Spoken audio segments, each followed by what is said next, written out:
ఎన్టీఆర్ జిల్లా తిరువూరు ఆంధ్రప్రదేశ్ శివారు గణేశపాడు వద్ద స్కూల్ బస్సు బోల్తా పడింది. బస్సులో ఉన్న 150 మంది విద్యార్థులకు గాయాలయ్యాయి. డ్రైవర్ మధ్యలో ఉండటం వల్లనే ఈ ప్రమాదం జరిగిందని అంటున్నారు విద్యార్థుల తల్లిదండ్రులు. గాయపడిన విద్యార్థులను సత్తుపల్లి ఎమ్మెల్యే మట్టా రాగమయ్య పరామర్శించారు. ప్రమాదంపై విచారణ జరిపిస్తామని తెలిపారు.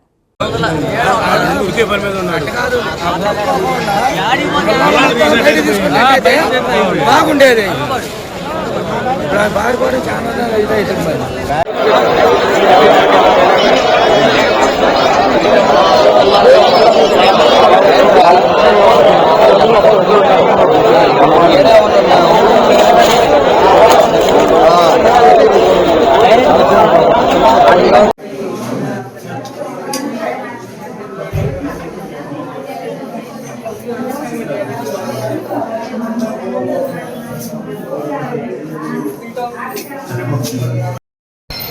ఇవాళ వేంసూరు మండలం మొదలుగూడెం దగ్గర స్కూల్ బస్సు బోల్తా పడడం అనేది చాలా దురదృష్టకరమైన సంఘటన.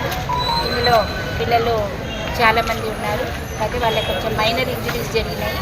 అందుకనే పిల్లల్ని అంబులెన్స్లో దగ్గరలో ఉన్న హాస్పిటల్స్కి తరలించడం జరిగింది. ఈ పిల్లల్ని చూసాము, అన్ని చిన్న చిన్న ఇంజరీస్, పెద్ద సీరియస్ అయితే ఏమీ లేదు. కాకపోతే ఎందువల్ల జరిగింది యాక్సిడెంట్ అనేది ఎంక్వైరీ చేస్తున్నాము. డ్రైవర్ తప్పిదం ఉందా, లేకపోతే ఏమైనా సాంకేతిక లోపాలు ఉన్నాయా, అలా అది మితిమీరిన వేగమా, ఏది అనేది ఎంక్వైరీ చేస్తున్నాము. తల్లిదండ్రులు కూడా మేము ఎటువంటి ఆందోళన చెందవద్దని ధైర్యం చెప్పాము. పిల్లలందరూ కూడా అందరూ క్షేమంగానే ఉన్నారు. ఎటువంటి ప్రాణ నష్టం కూడా ఉంది. మేము పిల్లలందరికీ కూడా తల్లిదండ్రులకు కూడా అందరికీ సపోర్ట్గా ఉంది. వాళ్ళకి ఏ సహాయం సహకారం కావాలన్నా కూడా ఖచ్చితంగా ముందు వరుసలో ఉంటాము. అలాగే స్కూల్ యాజమాన్యం కూడా ఎప్పుడు ఉండి పిల్లలకు కావాల్సినవన్నీ చూస్తున్నాము. స్కూల్లో ఇప్పుడు సుమారుగా ఒక 25 మెంబర్స్ని ఇక్కడ తీసుకురావడం జరిగింది.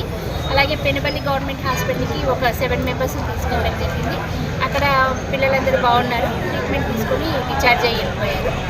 ఇక్కడ ఒక అబ్బాయికి మాత్రం కొంచెం బ్రెయిన్లో చిన్న ఇంజరీ అని డౌట్ తోటి ఒకసారి విజయవాడ ఒకసారి చూయించుకోవడానికి పంపించడం జరిగింది. అదర్వైజ్ అంతా స్టేబుల్ లేదు.